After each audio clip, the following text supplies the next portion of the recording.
A wiser feller than myself once said, sometimes you eat the turd sandwich, sometimes the turd sandwich, well, it eats you. Yeah. First, I need to get past all this Kickstarter stuff, and Yeah. while I'm doing it, like I can watch these short shows, like Yeah. like Lane and all that, and You need to get then past all this Kickstarter stuff for the Gallows Man #3, which is an actively running Kickstarter right now that someone could theoretically, as they're listening to this, go have a look at and maybe back if they're so inclined. they could the episode, whenever this airs, it is still ongoing. The Kickstarter is still ongoing, so you could check that out. Um, Hopefully, future Brandon, editor Brandon, put a link for it in this video. If he did not, type on Google the Gallows Man 1 through 3 Kickstarter, and it'll be the first link you see. Or you can go to my socials, and the link is there. Yeah, this Kickstarter has been I'm not trying to just like segue to the Kickstarter. Oh, this feels like a pretty natural segue point, honestly. Yeah.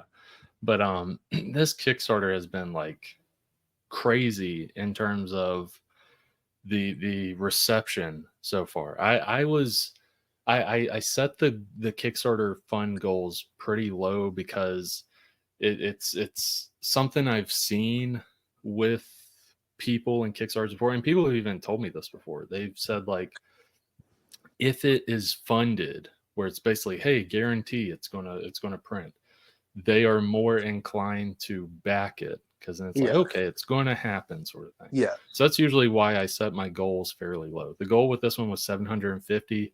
It's not like my in-head goal of what I would like to hit. My in-head goal when it first started was 1,500. Yeah. That's what I would like to hit, sort of thing. But I set it at 750 so we could get that green bar, that 100% very quickly.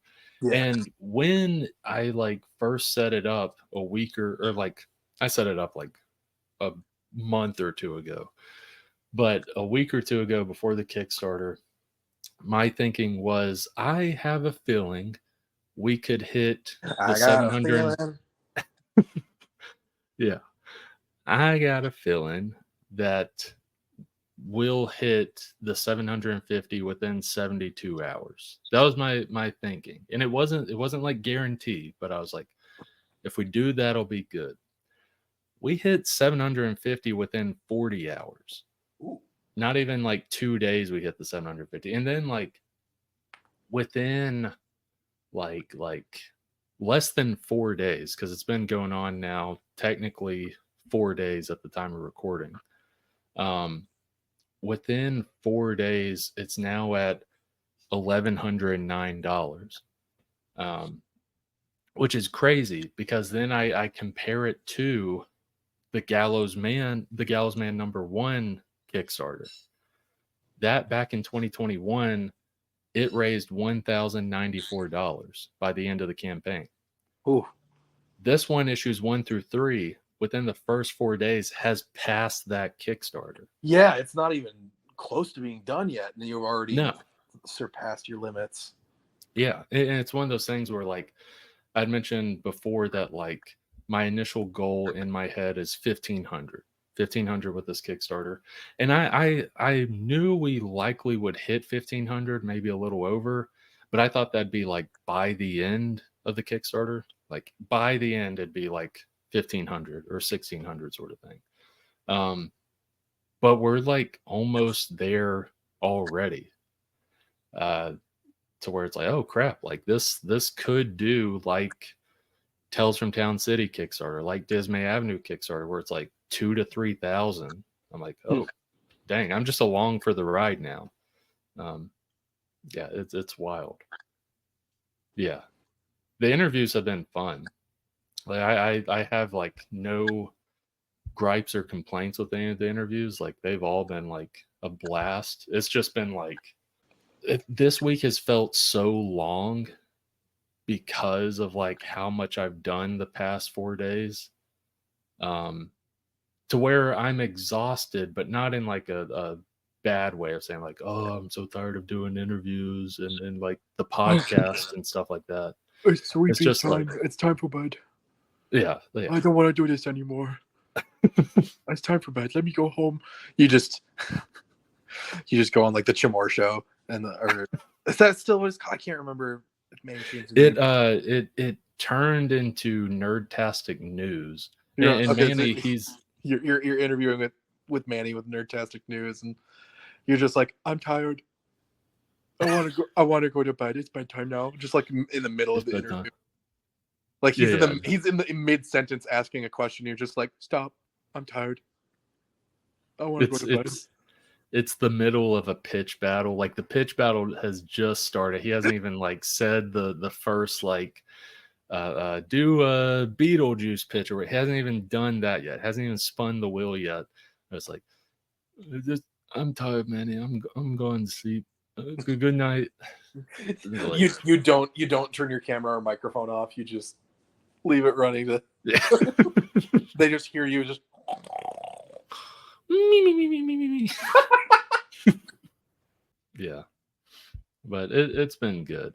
What I am happy with, like I had to do a bunch of them at the initial start because the time where you'll get the most backers and support is always the first 72 hours and the last 72 hours.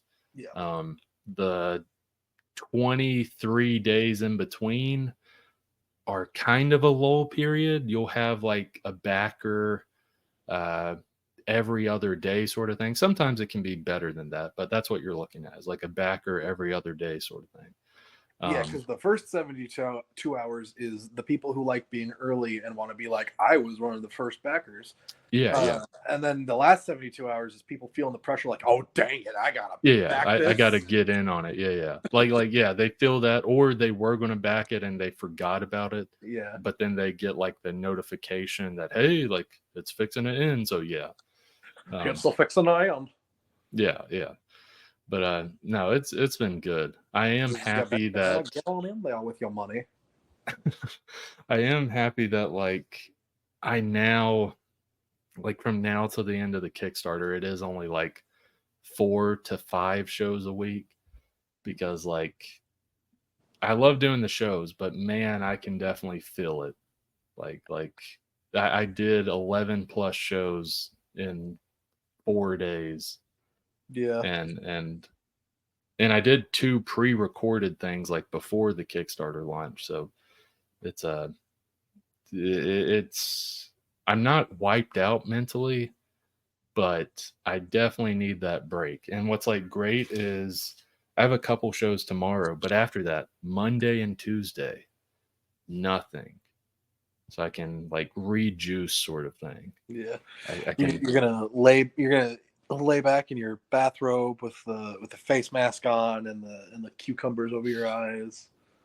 Yes. And then Brandon time right now. Then I'll get up and be like, that was great. With your hair. I still need to juice up. So I'll get my little steroid shot, inject it in my thigh right before the Wednesday interview. I'll hop on and I'll be the Hulk. Like, it's great to be here. I'm trying to think how like Hulk would talk. Like dumb Hulk. Yeah. Hulk happy to be here. Hulk happy to be here. Gallows Man. Read. Gallows Man. Adam West Batman meet the Nazi killing guys. Nazi guys. Read. Funny.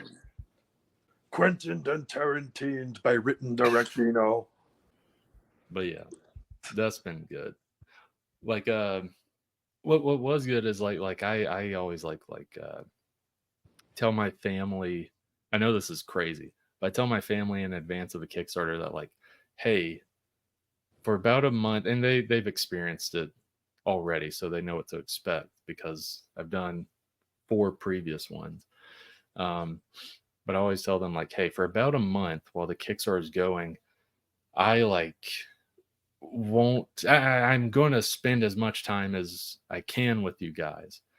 But like, it won't be like it was before the Kickstarter. Once the Kickstarter's over, then I'm like a lot more sociable with family. Yeah. But like when a Kickstarter's going, it's posting on social media, sending emails, doing the shows, and like then it's like 9 p.m. by that time, and and it's like, okay, now I'll go say hey to the family sort of thing or whatever. Yeah. I need you not to call me. I need you not to visit. I need you not to talk to me. I need you not to look at me. I need you not to think about me. Ah, crap. That's what Earbud I is stupid. would tell my I heard most of what you said. I got a new. I had already mentioned it too. The earbuds are. Yeah. You mentioned off mic earlier that I think it was off mic that Yeah, it was. your new earbuds make it hard to hear. Yeah, it's because I apparently, to this company that made the earbuds, I must have wonky shaped ears, to where if I laugh, it shifts. It'll shift the earbud tiny bit to where the tiniest side part of the earbud touches my ear, and the earbud is so stupid in its technology that it thinks it's my finger touching the earbud, and it's wanting me to cancel out the noise I'm hearing and instead hear an annoying beeping noise from the earbud. Yeah, I if I get new earbuds, I'm not going to go with the On brand anymore. They used to be good. On earbuds, like, were good for what you were paying for. It's like less than $20 for Bluetooth earphones. Like, Yeah. but now they're just so sensitive. I'm not a fan of them. They're so sensitive. You can't say anything to them. Yeah, I just made fun of it, and now it's wanting to beep in my ear. I just told it it's an ugly nerd and it should go and throw itself from the roof, and now it wants to beep and scream in my ears. Like, what the heck? Yeah. But yeah. This is like something I thought of before. This is very random. I mentioned the family thing, but it makes me think of it because of the family thing. So can't really spend a lot of time with family because of the Kickstarter. But the other night, I was able to watch a movie with my mom because my sister, I won't get like too deep into it, but she went on a date with a fellow, and she had a curfew. It was 11 p.m. and my mom wanted to stay up till then, till she came home, made sure So that she she got could in do that safely. thing where she's like sitting in a chair in the living room and like all the lights Turn are the on. light on. And like when your sister comes home late, like she's like, "Oh, good, everybody's asleep," and she's sneaky in the house. But then your Click. mom turns the lamp on, the click, and Yeah, then yeah. turns around. She's like, "You're late. Where have you been?" Yeah. No, my mom did that with me with prom. Like when I was at prom, like not the light switch thing, but more, or the lamp, but more just like staying up Just till I staying got up, yeah. home, just making sure I got home safely, because she wouldn't have been able to sleep otherwise, sort of thing. Yeah. But so she was trying to stay up for this, and she had asked like, hey, like, would you mind like watching a movie with me? Just help like keep me awake and keep my mind occupied, sort of thing. So I was like, yeah, sure. And she let me pick. She let me pick the movie. And a couple of days before, I was scrolling through, like, I was in the Western mood a couple of days before. Yeah. I was scrolling through like Westerns I had seen or like new stuff, and I was like, oh, like, ooh, I found some good ones that it's been a while since I've seen. So she let me pick. And I was like, okay, are you cool with watching 310 To Yuma, the remake, the 2007 Christian Bale remake? And she was like, yeah, I guess so. I didn't know that was a Cool. remake. Yeah. Actually, the original 310 To Yuma is like a 50s Western, maybe early 60s Western. Okay. Yeah. So, yeah, the 310 To Yuma remake, yeah, the Christian Bale, Russell Crowe, we watched that. Holy crap. Like, I remember liking it like a good bit. Rewatching it, me personally, my personal top 5 Westerns. It's in my top 5 Westerns. I've still never seen it. it's really good. Like I forgot how good it was because I haven't seen it since like high school or something. No, I highly recommend it. Like if you want, I think also part of it is why I was in the mood is I haven't been watching or I haven't been playing Red Dead Redemption 2 lately, but I don't usually watch streamers, but there's this one streamer that does like clips and like we'll put them on YouTube. Yeah. And he does the Red Dead Redemption role play. Like there's servers for that. Yeah. And his stuff is like really funny. And he's not mean about it either. Like he'll do joking stuff in the role play, like sometimes tiny trolls, but he's not like trying to crap on the people's experience and immersion sort of thing. Yeah. But it like I was watching some of that. So I guess that's what like got me in the Western mood. But no, 310 to Yuma was great. And there's one part in the movie, it's not a spoiler really. There's one part in the movie where most everyone is like has given up on this thing because the premise of the movie is there's this outlaw. There's this outlaw who's like the leader of this gang, and he gets arrested and they are trying to transport him to the prison that he's going to go to. Well, he's going to be put on trial. He's going to be hung, all that stuff, or hanged.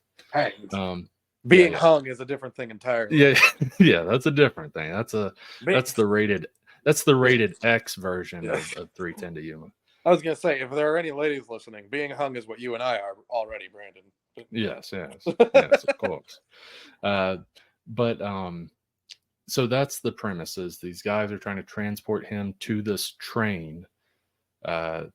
It's the reason it's called 310 to Yuma. The train's at 310. It's in Yuma. Get him on the train. And Christian Bale is like this farmer that is like he was in the Civil War and he lost his leg in the Civil War. And he's like down on his, he was north. Okay. He's been like down on his luck. Like it's been at least 3 years. And he has a farm and it's just like, he's not doing great. He's in debt. Like the people that loaned him the money, the loan sharks, basically, they burned down his barn and stuff. And it's like, you need to have the rest of your money or your land is being taken away, sort of thing. And so how am I supposed to make the money? You just burned down my barn. He even talks about that. He's like whenever he goes into town to try to talk to the main loan shark guy, is like, you made it worse for me. You made it impossible for me, basically. And the loan shark is basically like, well, that land's going to be mine. To where the loan shark is not expecting him to pay back. It's more the loan shark wants that land now. Oh, okay. To do with it because like railroads are coming in and he wants to be able to sell it to the railroad company. But he encounters like the officers, the Pinkertons and sheriffs that are trying to take this outlaw to Yuma, and he's basically like, hey, I'll assist, because they don't have enough people. They have like a group of 4, maybe 5 people that are going to try to take him to Yuma. This guy is a gang leader. He has like 20 plus people like out there that are going to come and try to get him out of this. So Christian Bale's like, hey, I'll join in if for $200. For $200, I'll help you guys take him to Yuma. And so the Pinkertons, they're like, have a ton of money. So yeah, sure, you can help us. Anyway, I mentioned all that. By the end of the movie, they're in a town, and the bad guys gang is like all around this saloon sort of thing. And most of the people that are escorting this gang leader are now dead, or they have just ran off because they're like, this is not worth it, man. Like we're going to die. We shouldn't do over, this. Man. Yeah, it's essentially that. Everyone is thinking that. Even like the head the head bank guy or the head Pinkerton guy who was the guy that initially wanted to do all this. He is even like, hey, like let's not do this. Like they're outside. There's only a few of us left. Let's just try to get out of this somehow. But Christian Bale's character, it's very well done in the movie. I skipped over a ton of stuff because I want people to check it out. But his son doesn't really look at his father with respect, like look at Christian Bale with respect, because he's taken so much crap and it seems like he never really does anything about it. He just takes crap and takes crap.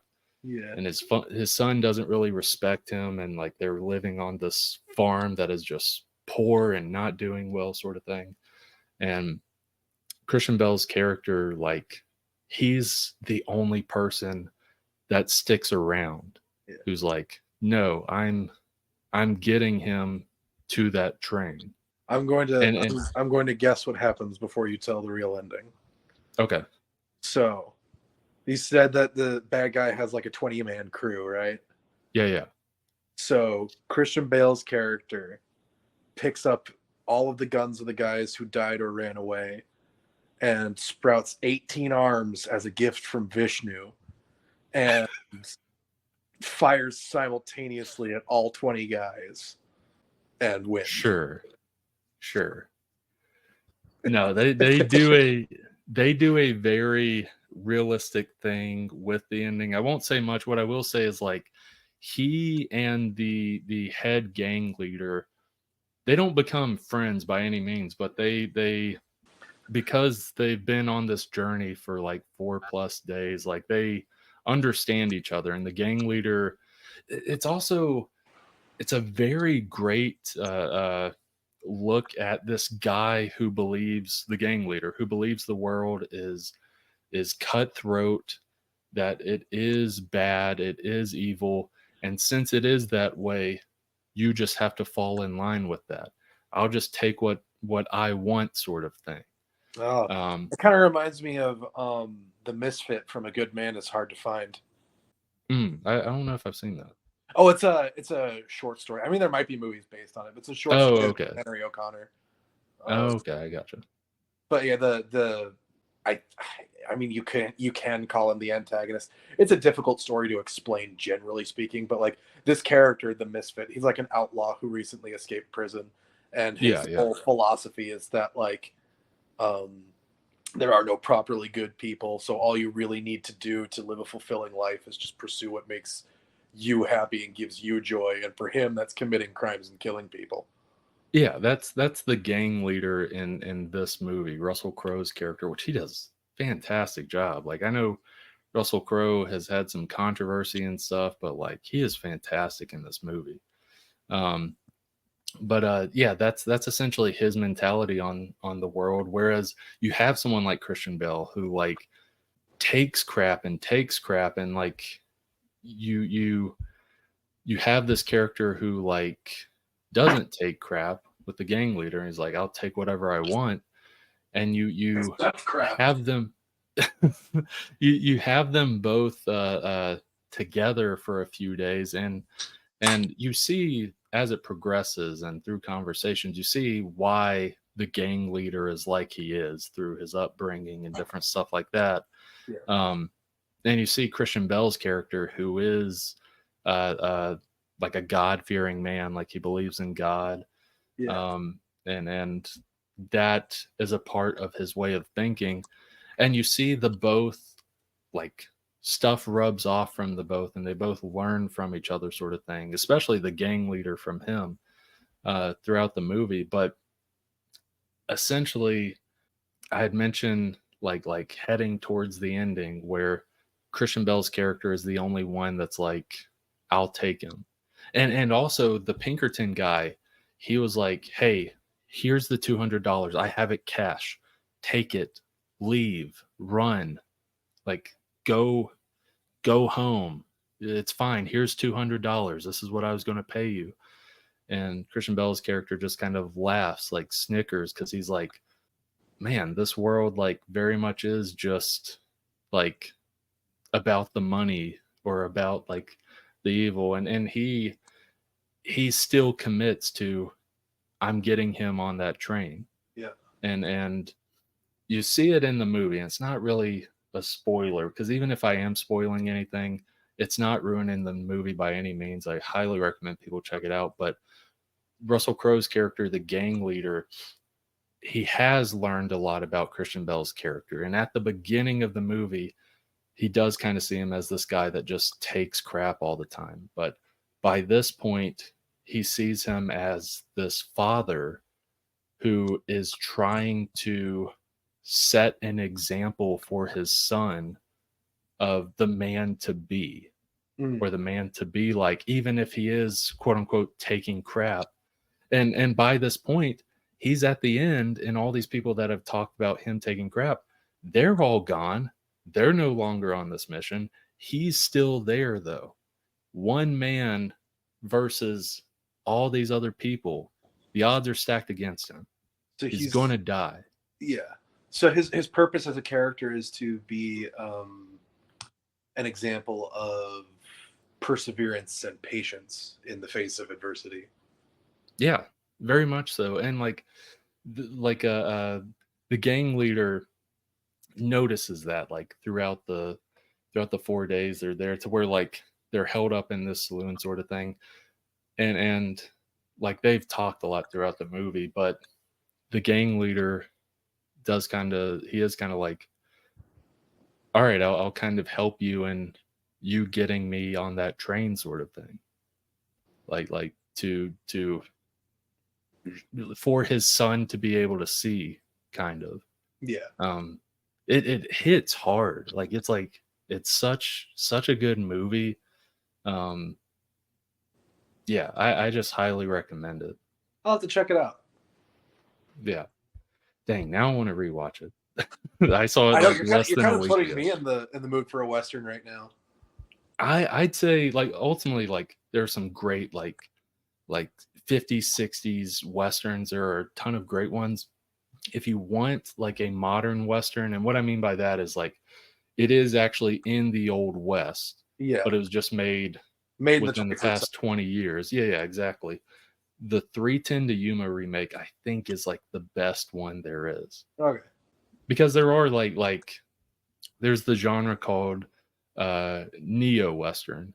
Yeah. Which is stuff like No Country for Old Men, Yeah. Hell or High Water, which are great movies, and they very much do encapsulate that Western feel, but they're not set in the Old West. Yeah.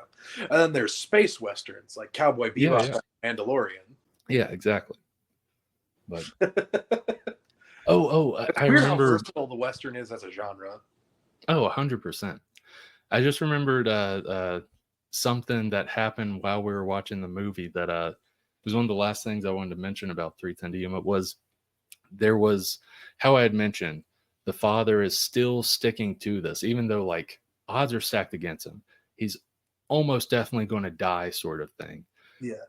But he wants to show like his son, and he talks about it with Russell Crowe's character. He's like, because Russell Crowe's like, why are you still doing this? Like you can leave, you can run. And Russell Crowe's character is even like, hey, they're going to give you $200. I'll give you $1,000. I'll give you $1,000 right now to leave.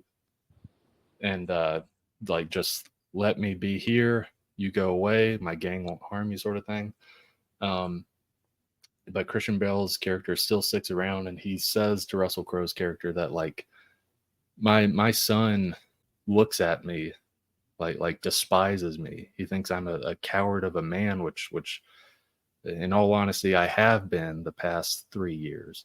My wife, she barely looks at me anymore, and all this stuff, to where like he's doing this to what in his mind, I know like the machismo thing isn't great, but in his mind it's like, this is to show that, hey, like I'm beyond that. I am a man, or whatever you want to say. And I know that doesn't always work. That's like a classic Hollywood thing, but I think it worked well with this, where it's like, No, like in the face of adversity, I'm going to prove that. Well, in this context, when you say he wants to, prove that he's a man, he's proving some aspect of masculinity about himself. Based on what you've described to me about his character, I feel like I've got the understanding that, and like, as good as, if the movie's as good as you say it is, I'm sure it communicates this as well, that it's not about the machismo of facing down this horde of bad guys alone. It's about being a man of his word in the end, and Exactly. holding to his convictions, even though within the material realm, he has no reason to anymore. Yes, that's a good point. I just wrote that down because that's the perfect way to describe his character, is holding to his convictions. Because you see all these other people, they're on this mission and they say they're like sticking to this code or this, holding to their convictions and stuff, but then when crap hits the fan or something comes up, they split, they bail. Even the person who hired them by the end is like, don't do this, bail. All these godly men do a Christian Bale and get out of there. Yes, but Christian Bale does not bail. Yeah. He holds to his convictions, like Christian Teo stays. mentioned. Yes, he Christian stays. But the thing I wanted to mention was like with that, like where it's like he's sticking to this. He could have left, could have got the money and went to his family, sort of thing. Whenever he's trying to make a retreat with the gang member and he's doing all this, my mom, I remember she was like, what is he doing? Why is he doing this? Why didn't he's going to die? Why didn't he like take the money and go? And what was funny, I was thinking in my mind, I was like, you wouldn't get it. You just wouldn't get it. You woman. It was like, it was funny because I was thinking in my mind, I was like, it's just a man thing. You wouldn't get it. Because yeah, at that point, like I'm not saying it is like a super manly movie. It's not like Gears of War where it's like so manly and it makes you cry. But it was one of those instances where woo woo. Yeah, it was one of those instances where it's like people talk about how like, and I'm not saying this is the case. I'm just saying this is the stereotype. How like how women will cry at like a Disney movie or whatever. Yeah. And then guys will cry at the big action scene. Like guys will cry at the end of Fast and Furious 7. Yeah. Whenever Paul what's his name? I'm Walker? blanking right now. Walker, thank you. Whenever Paul Walker and they're playing "And I'll See You Again," Which and the that's cars. just like, I don't care about Fast and Furious, but that's just a touching tribute to a friend. Oh, Anyone should 100%. cry at that. Yeah, 100%. That's not a great example. I'm trying to think of another. There's some action movies that have like that I guess Gears of War. I know it's not an action movie, but there's some Gears of War things that happen that are like, oh, I feel that, brother. Like that sort of thing. Yeah. Really it hits the man tears sort of thing. And I think with this instance in 310 to Yuma, it kind of hit that with me, where like I was ready to cry because I understood, like, I feel you, brother. Yeah. You can do this sort of thing. Yeah. And it's a good I feel like that is a good example of because there's a whole lot of discourse over like toxic masculinity and stuff in fiction, which a lot of usually right-leaning people misinterpret to mean that masculinity in general has been declared toxic. That's not the case. Yeah, no, that's not the case. I still struggle to properly communicate that with my parents. I've had a lot of debates with them about this, but it's not that masculinity itself is being declared toxic. It's that there is a toxic way to be masculine and there's a healthy way to be masculine. And from what you've described, I believe that Christian Bale's character could be described as an example of healthy masculinity presented in media, along the lines of other characters like Aragorn from Lord of the Rings. Right. Yeah. No, 100%. Like this is a good showing of that. And if people are like, because there are movies and media out there where there definitely is toxic masculinity. There is. A movie that like has that but addresses it, like addresses that toxic masculinity is a problem, is The Iron Claw. If people have not seen The Iron Claw, like, is such a tragic story. It's a great story, but it is tragic because it's based on an actual family of wrestlers. Yeah. I don't care about wrestling, but this movie made me care. Yeah. Because it's just so tragic, and just these brothers upbringing, and like you can't cry sort of thing, like the typical like male upbringing, especially at that time. Yeah. Like I don't know, I know that's a sidetrack thing, but if people want a manly movie that like has masculinity but also like without like heavy-handedly addressing it, touches on toxic masculinity, Iron Claw is fantastic. I've still not seen that one. Oh, I love it. I think my sister went and saw that one in the theater. I saw it in theater. I am so glad. I know this just shows like the how the toxic masculinity affected me. I went to see it in theater. I'm so glad I saw it by myself. Yeah. Because I cried at least 3 times when watching in the theater. Oh yeah. And if you had people with you, you would have. Hold on. What? Oh, sorry. What did you say? I was saying if you had people in the theater with you, you would have held the tears in. And Well, no, there were. The plus side is like none of them were near me. Oh yeah. What I meant was, I guess if someone had attended with you. Oh, yeah. If like my sister or someone was with me, like I probably would have like held the tears in, sort of thing. A tear would have gotten out, and you would have been like, hey, "You get back in there and suck it back in, like in Cloudy with a Chance of Meatballs." You can't be seen. But yeah, like there's 3. I mean, there's multiple moments where you could probably cry at Iron Claw, but there's 3 moments where it like hit hard for me, to where like I wasn't like wailing. I was like, oh my god! Yeah, there was nothing, no wailing or anything, but it was like the quiet cry where like tears are just like going down. I was like, oh my gosh, Zac Efron did such a great job. This is so sad.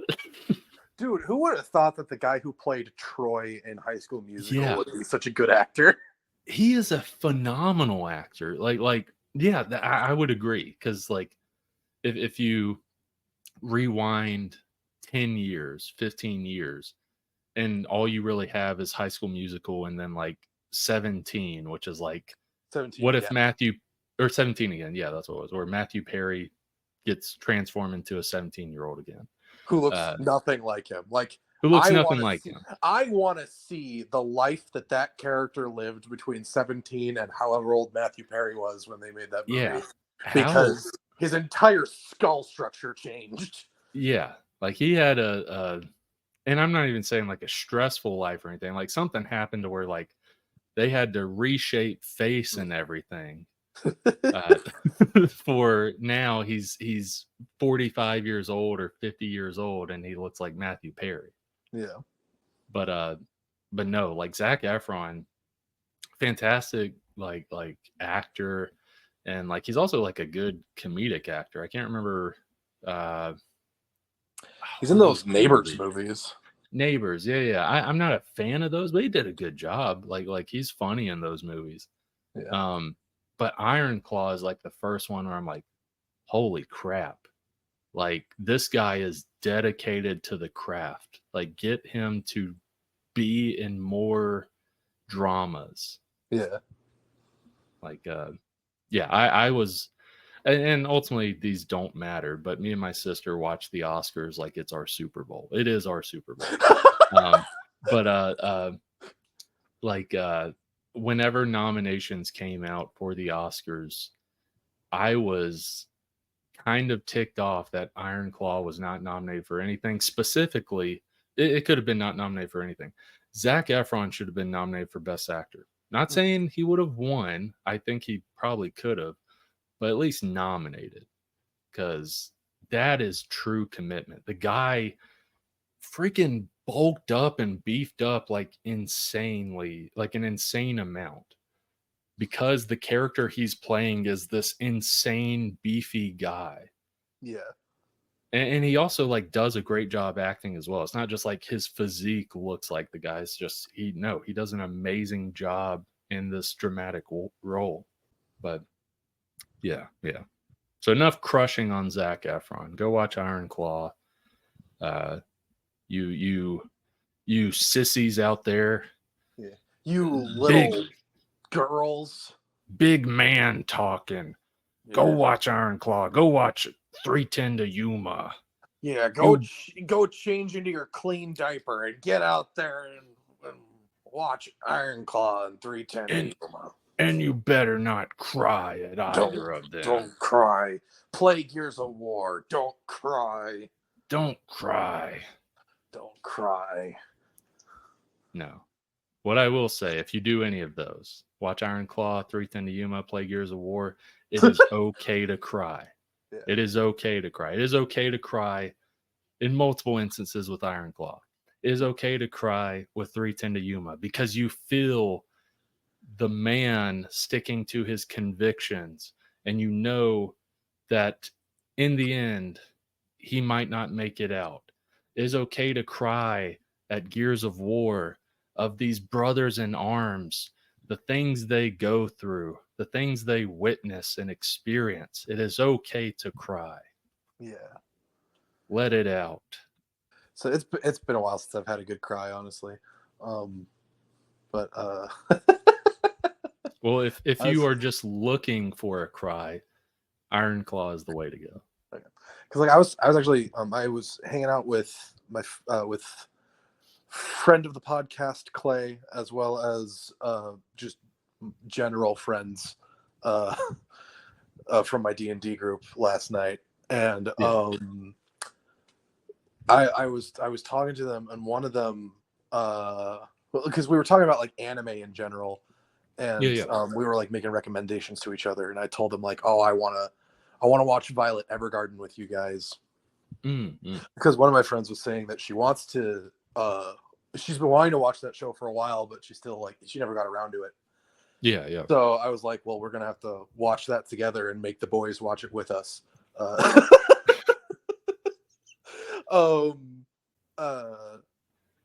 And because I was like, oh, that show, like it'll make you cry, and like I had talked multiple times about other shows that made me cry earlier that night. So she was just like, you like sad shows, don't you? And I was like, I like, it's the catharsis. I like a good cry. Yeah.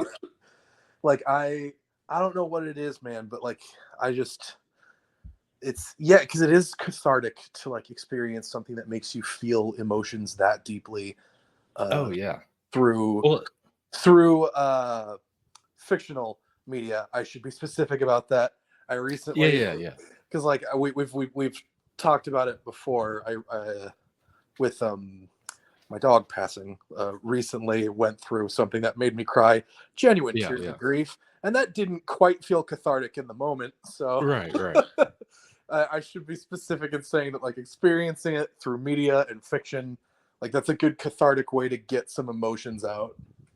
Yeah, and I think it is one of those things where like, and this isn't like our parents doing, this is just society doing. I think there is a course correction that's happening. It's just like the average man or male like grows up with the sometimes toxic masculinity stuff of like you can't cry and stuff like that, to where sometimes, like you had mentioned, sometimes we are cool with seeking out like the stuff that makes us cry, because it's like a release almost. I know it sounds weird, but yeah, it's catharsis. Yeah, Now, yeah, exactly. I was fortunate enough to grow up with a father who let me just let it out when I needed to.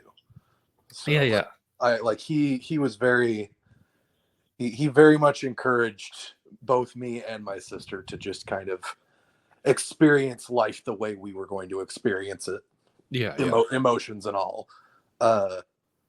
But like, there's just in my day-to-day life as an adult man now, there's just not a lot that makes me feel very strong emotions anymore. So Yeah. that's why I seek out media that makes me cry. Right. And like with that specifically, yeah, there's not a lot for me personally that like brings this great emotion to me to where when I watch a movie and it brings a great emotion, whether it's joy and laughter, or if it is like sadness slash like not entirely like I'm just watching a movie because it's sad, but more like I feel for them. And sometimes it can be sad, but it can be like tears of joy for them in the movie or whatever. Yeah. Like whenever if a movie can bring about some sort of great emotion, a lot of times I'm looking at that movie as like, yeah, that's top 15 movies of the year for me, sort of thing. Where it's like, if you can bring like that great emotion, like it doesn't just have to be tears. Like I said, it can be laughter, it can be happiness. Then like you're doing a great job. Yeah.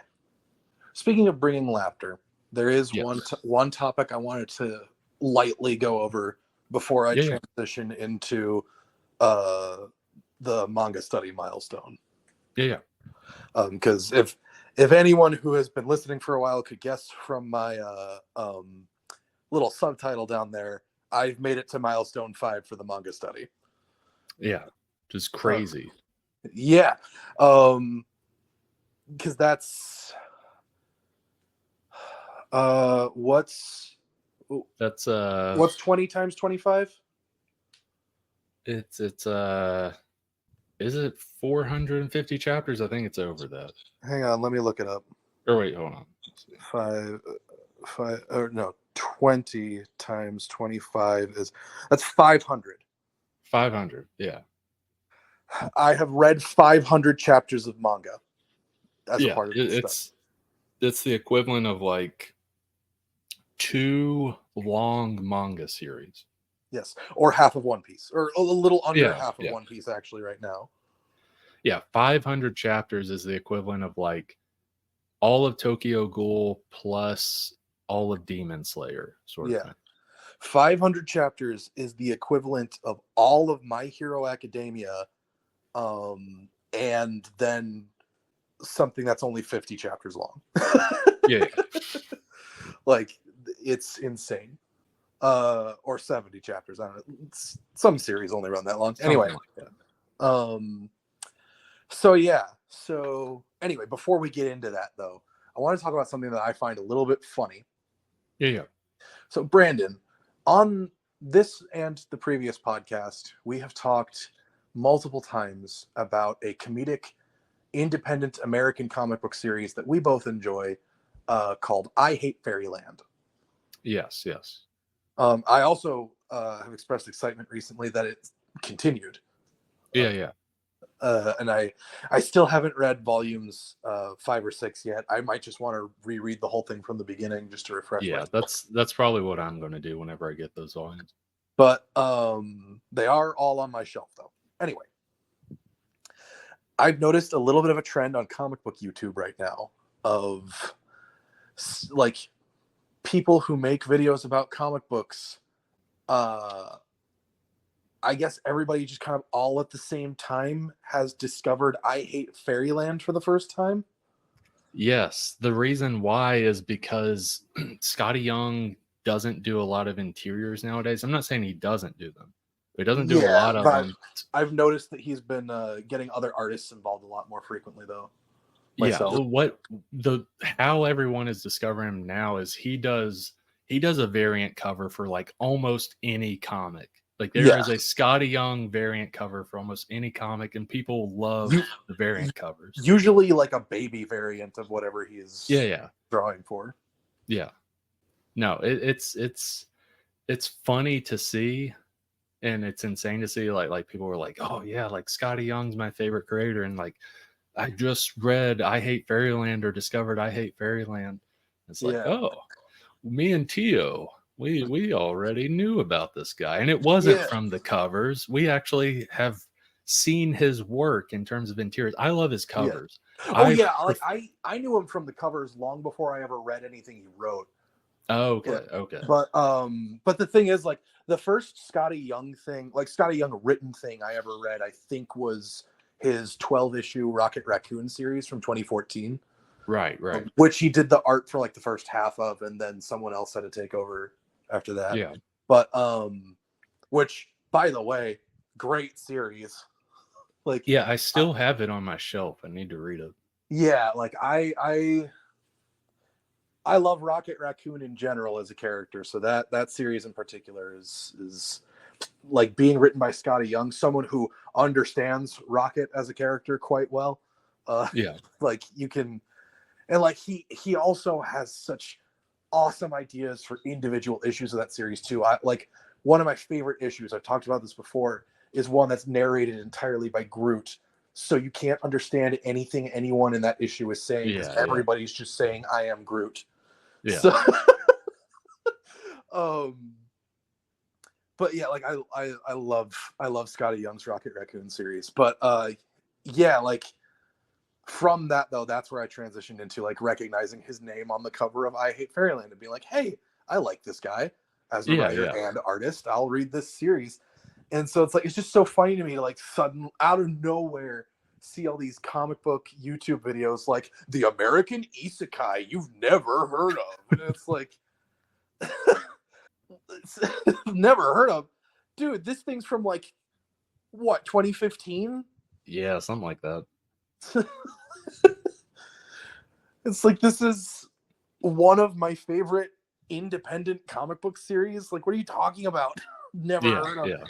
It's like, who, because like I forget how many people still get all of their comic book information from like the internet, and how DC and Marvel focused all of that is. Yeah. That like I think to myself like, oh, if you like comic books, you must read more than the big two, right? I forget how many comic book fans still just read the big two. And and if you see some people talking on the internet, they seem to think the big two are the only American comic book publishers functioning right now. Like it's crazy that like Image is such a powerhouse, like culturally at this point. So many Image titles have translated outside of comic books at this point. You'd think more people who claim to like comic books wouldn't overlook Image entirely. Like Image is like the third pillar of the comic book industry, and people still overlook it like it's not even there. Well, it's with those people, it's mostly those people are mostly the guys that buy the older series or grew up with like older like 60s, 70s, 80s type comics, and they buy mostly like for speculation or for slabbing, like CGC 9.8, like putting it in a plastic case sort of thing. Not that there's anything wrong with that, but that's like, that is their way of reading / collecting comics, is the old stuff rather than the new. Most people that pick up floppies nowadays do read the Image stuff, at least Image. That doesn't mean, but that's the thing, is like they'll read the Image stuff, but they don't read like any of the other indie stuff. Well, and I guess I'm also mostly talking about like, because there is a generation of comic book fan now who, as I said, is getting most of their information from like TikTok and YouTube. Yeah, that's true. And TikTok and YouTube comic book influencers, I guess there's no other word for it right now, tend to focus on the big two. Yeah. So it's but yeah, it's just funny to me that like all of a sudden there's this explosion of love for I Hate Fairyland, and it's like, this series deserved all that like 10 years ago. 10 years ago. Yeah. It was one of those things where like a decent bit of us knew about it, but in terms of the mainstream people who just focus on Marvel and DC, they didn't notice it until Skottie Young has a character for every single Marvel book sort of thing. That's how they notice. They see this guy's art everywhere. They see it on the rack every time they go to the comic shop, to where they then found out, oh, he has other works aside from covers. This guy writes. This guy writes. He also does interiors. Yeah. Crazy. Yeah, I do like though that the artists that Skottie Young tends to work with all have styles similar to his, even if it's like a series that his specific style wouldn't work well for, like Middle West. He's still working with an artist who has a style that's similar to his, but works better for the more dramatic angle that Middle West takes. Yeah, because I was about to say, like, Middle West is a good example of that, where it is different, but it's close enough to where it just fits well. It fits right in, sort of thing. Yeah. And then, like, on the opposite end of that spectrum, Bully Wars. Like, Skottie Young does have a tendency to lean on hyper cartoonified, like, gross out humor. But the artist that he works with on Bully Wars, who I think is, let me look real quick, Aaron Conley, like, leans way harder into the gross out humor. Yeah. Than Young does. So, like, working with him on that is, but it's still a style that, like, you look at it and think, like, that could, like, Young could have drawn that. Yeah. But like, and yeah, and I do like the variety that working with similar but different artists brings to like the visual style that most would associate with Young. Oh yeah.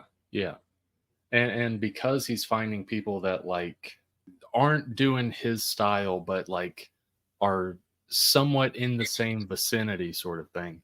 Yeah. He's able to write it very well, because he's like, well, this is how I would do it in terms of my art, and you're still going to do it your own way, but I understand your style very well because my style is in the same vicinity, so I can write for your style a lot better because of that. Yeah, so it's interesting to see, like, Young's body of work and the work of those who he collaborates with. Yeah, I want to see more from him. I want to see specifically more. I love him as a writer. I'd love to see more. It's a lot more time consuming, but more of his writing and art in terms of interiors, because that's something he has done a lot of stuff where he's the artist of. Yeah. But I love seeing that because he's great at interiors. He just doesn't do it as often. Yeah, I miss seeing more Skottie Young, like, interior art. Yeah. Because the best looking issues of his Rocket Raccoon run come from that first half where he's doing the interiors. Yeah. 100%. Oh, I was checking out. I was trying to exit out of some covers. As we were talking, I was looking at Skottie Young covers. Yeah. But yeah. So everyone, check out Skottie Young. Check out 310 To Yuma. But yeah. Also one thing too, like, for anybody out there, if you like reading, like, trades of comics, in particular, this is really common with Marvel. They'll usually have a gallery of variant covers at the back of the book. Yeah. You will almost always find a Young cover. Oh yeah. At the back of one of those books. Like, especially the past 5 years, he has done, like, a cover for every series, sort of thing, and, like, almost, like, not saying it is every issue of every series, but he's done a bunch of covers before, like 10 years ago, 15 years ago. Like, that's how Teo discovered him, was through the covers. But nowadays, if you walk into a comic shop and you look at the new releases, and if you are flipping through the releases, you'll find a Skottie Young thing, because he mostly does variant covers. It's usually not the main cover. Yeah. But yeah, and, like, the characters that he seems to do best, at least in my opinion, for Marvel anyway, are, like, Deadpool, Wolverine, Hulk, like, a lot of these, like, sort of weird, edgy characters Yeah. translated into his like super doofy chibi style. Yeah. It just works really well.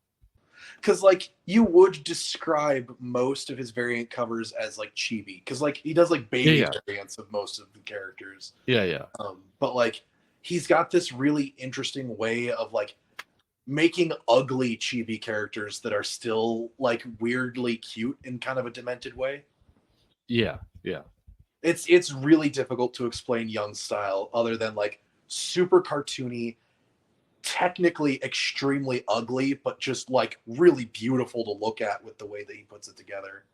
Oh yeah, all of his covers are like beautiful, like yeah, whatever character it might be. And then sometimes he does like the cute chibiness while also like kind of darkness to it. There was a Spider-Man cover recently that I really like. What was it? Oh, okay. I was looking it up. It's Spider-Man #1 of the 2022 series. He did a variant for that, and it's Spider-Man, and Spider-Man is like perched on top of like a, I don't know, like part of a house or something, like a chimney or something. Yeah. And he's like kind of partially in shadow, and rain is pouring down, but the rain also kind of looks like spider webs, like how it's done. Yeah. This, I mean, I'm not saying it is my favorite Skottie Young cover of all time, but this, in terms of modern Skottie Young covers that I've seen, is like my favorite one. I love this cover. Yeah. And the thing is, like, if someone less talented than Young tried to do what he does with like pushing character proportions and like really emphasizing like weirder aspects of a character's physical design, it would not look good. No. Like there's something unique about the attitude that Young brings to every piece of art that he draws that really makes it all come together and turn what, like I said before, something that should technically be considered an ugly piece, he turns it into something like really appealing to look at. Yeah. Ah, dang it. Like I said, that was my favorite cover, but now I'm seeing a Spider Boy cover. And it looks fantastic. Yeah, basically, you can say you have a favorite Skottie Young cover. The more you scroll through Google and stuff, it's like, oh wait, no, that's it. Like his art is fantastic. It's like what Teo said, where he people's eyes like are attracted to it now, to where like everyone, like a lot of people are buying his variant covers because they look so nice. Like they really like the covers and stuff. And like that has translated his style, like Teo had talked about, his style, that attractive style has translated into him getting so much work like he has gotten the past 5 years. Because the big companies, especially Marvel, are like, hey, we really like this, and clearly your stuff sells, so we're just going to, hey, we'll pay you. I'm not saying, I have no idea how much a Skottie Young cover goes for nowadays in terms of getting him to do one. So it's like, hey, we'll pay you $10,000 to do Spider-Man #31 cover or whatever. Yeah, because they know they'll easily make the money back because people love the art. Yeah, I've gone on the record before saying that when it comes to comic book art, I value a strong style over photorealism any day. And Young has one of the strongest, most distinct styles in the industry today. Oh yeah. It's especially, and there's a ton of like amazing art. Like I think people can get like hung up in the time that they grew up in comics and say like, this is the best time of comics, this is the best time of comics. I personally think the past 15 years have probably been the best time in comics, just because it's changed so much. Like Image, not saying when Image first started, but stuff like what is the big Saga, stuff like Saga and stuff like that, where it's like hey, it's not just superhero stuff. That did come about in the 80s, but it was very much underground in the 80s. Yeah, like It's the non-superhero stuff didn't really have a chance at breaking through into the mainstream back then. yeah, comics, mainstream comics, not just being superhero stuff, has really developed over the past 15 years, 15 to 20 years. To where I think, me personally, I think this is the best time in comics. And 20 years from now, that could be the best time in comics because it's constantly adapting, it's constantly changing. It's not just being pigeonholed to one thing, like, oh, comics are just for kids, or oh, comics are just superhero stuff. It is constantly expanding. Because right now we have awesome examples for fantasy with things like Saga or Rat Queens. Yeah. Examples of great sci-fi with stuff like Descender. Yeah. Great comedy with I Hate Fairyland. Yeah. Incredible horror with stuff like Hellboy. Yeah. Like, which I know Hellboy is way older than the past 15 years, but you know, the BPRD universe in general still persists. Oh yeah. So like, you know, you get all this like really unique stuff, and yeah, there is also still new and fresh and unique superhero stuff being produced consistently, like with Invincible. Yeah.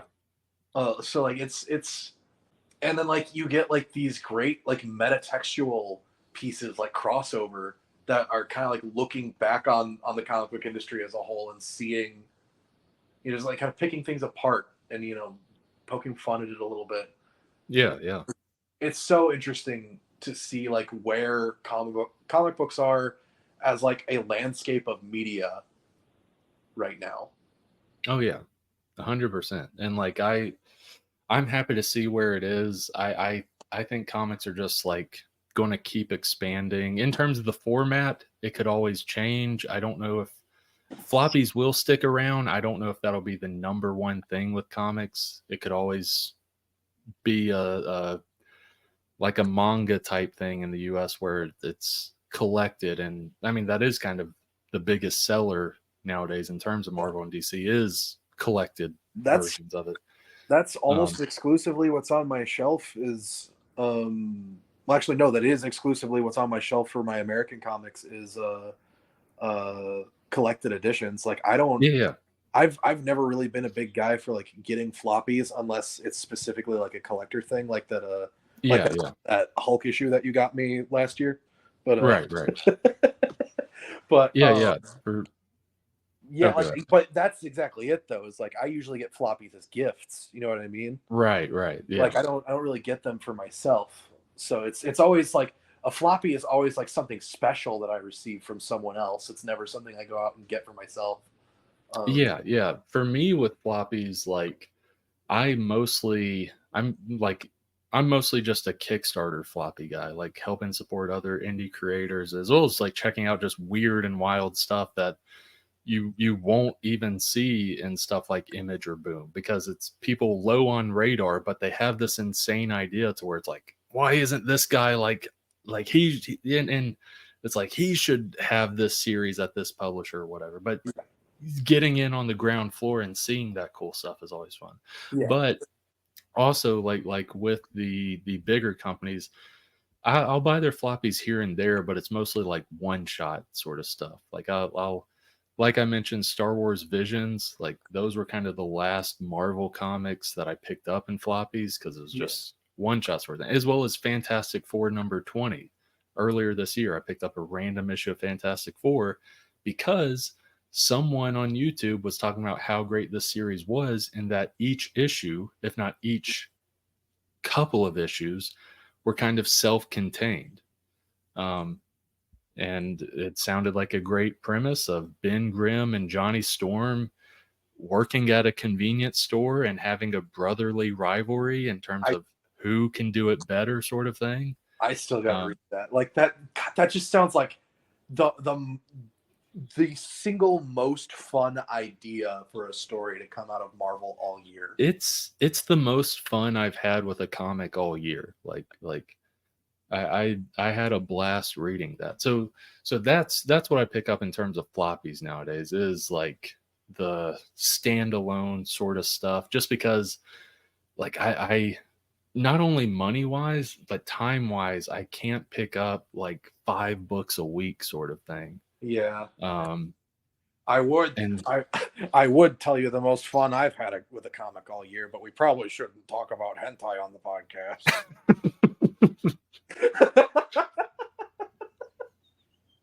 but and like me saying that, like, I'm not discrediting modern floppies that are coming out by any means. There are some great series that are coming out. It's more just I used to buy floppies when we did store brand. Like early on, I was buying floppies, but at some point I stopped because I was sinking so much money into it, as well as the books were just stacking up in a pile because I wasn't reading them. I wasn't keeping up with them as much in terms of like how much I read this week and what's coming out next week. It just kept stacking up, sort of thing. So, because back when Store Brand first started, that was right before you started getting real busy working on Gallows Man stuff and like the Kickstarter. yeah. So like at that time, that's right about when you would have started running out of time to even enjoy your hobbies. Oh yeah. Like with like starting up like Dismay Comics and writing comics, as well as like other stuff like screenplays and stuff like that over the past few years. I did have to cut stuff out. Like financially, that was part of it, because hey, I'm paying artists and stuff. Like it's not like no one's going to work for free, nor do I expect them to work for free. I'm going to pay them for their time. Yeah. So I'm putting money into that. So okay, I have to cut back on buying floppies because I'm sorry, I came up with a stupid joke. Oh, what was it? This artist said he'd work for exposure, so I flashed him. You pay me to expose myself to you. I've got an say who had to expose themselves. So. Yeah. Anyway, I'm sorry. Keep going. I'm trying to remember where I was at. No, I'm sorry. No, you're good. I like the joke. You're talking about paying artists, I think. Oh yeah. So financially, that's where most of my leisure spending goes to nowadays, is paying artists for books. So I had to cut the costs I was doing in terms of buying floppies every week. I still buy floppies, but it's through Kickstarters, through indies, which isn't as often. It's usually like one a month sort of thing. So it's completely fine and reasonable. I'm not spending, the freaking future state stuff with DC, where I was liking all of the series, but in the course of like 2 to 3 months, I spent like $500 sort of thing. It's like, yeah, I can't do that. I remember when that was a kind of a big deal. Because I remember a long time ago already. Yeah, I remember. Yeah, that was 2021. That's crazy. Oh my god! Like beginning of 2021. That was like March or April. But that's when I stopped buying floppies, was because, and I'm not saying Future State is bad. It isn't that at all. It was very entertaining. It was just me getting into making comics and having to pay to make comics, and how much something like Future State was costing me. It was like, okay, I got to drop this. Like, doesn't it just suck the more, because like I feel like this is sort of a universal experience for creators, that the more you get into creating the thing you care about, the less you get to partake in and enjoy the thing you care about. Yes, 100%. Like I love comics. I love reading comics, but rarely do I get the chance or the time to read the comic. Like I have a stack of Kickstarter comics, as well as like indie comics from friends and stuff that I bought that I still got to get to. Now I do get to them because I read a few the past couple weeks, but yeah, it's a lot slower in terms of 3 years ago, where I was going through at least 5 books a week, sort of thing. Yeah. Um, but yeah, that is something that sucks, which is why I will never get into filmmaking, because I do not want to not have the time to watch movies. Yeah. I always want to have that time. That is the leisure thing that isn't incorporated with what I'm doing, that I want it to stay that way. I never want movies to turn into a looking at it business wise and not enjoying it anymore. I'm not saying that is the way with comics with me right now, but I do look at it in a different perspective, which is good and bad. Yeah.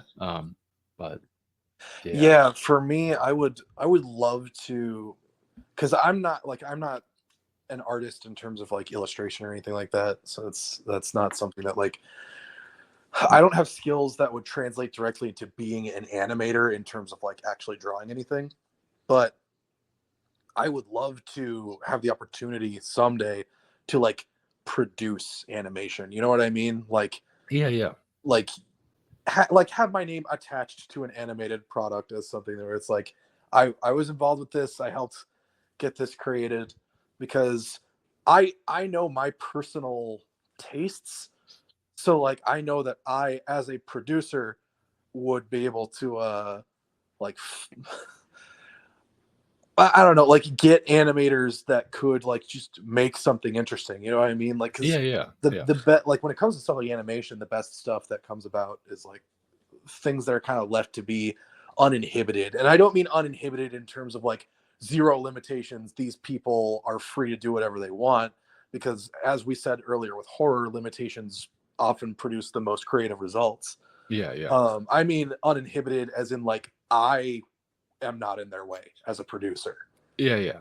So I would just love to have the opportunity to like, unfortunately that means having a lot of money to put down to pay for it, but yeah. but like, yeah, just someday I would love to produce animation, just find animators who are passionate about a premise and just give them the money to make their basically dream animated film. Yeah. And just put it out, like, because animation so rarely has the opportunity to just be a cartoon anymore. Right. You know what I mean? Just like be whatever it's gonna be. Like it's hard to describe, but like in America, it's hard to get animation out there that isn't family friendly in some regard. Right. At least unless it's a sitcom on TV. Yeah. And then like with animation from like abroad, like Japanese animation is either very Ghibli-esque, melancholy, slow-paced, like slice of life kind of tone piece, or this ridiculous balls to the wall like action set piece splash of colors, right? Yeah, like yeah. when it's coming out of Japan, it's either My Neighbor Totoro or Redline, and like there's not a whole lot of in between. Yeah. And then like even stuff from European animation has this tendency towards like specific tones, and like I know culturally everything has like a specific tone, but like at the same time I would love to have the opportunity to produce an animation that's come from the mind of someone who has an idea that is just not like anything else. And so many people have ideas that aren't like anything else, but because it's not like anything else, no one wants to take the risk on it. Yeah.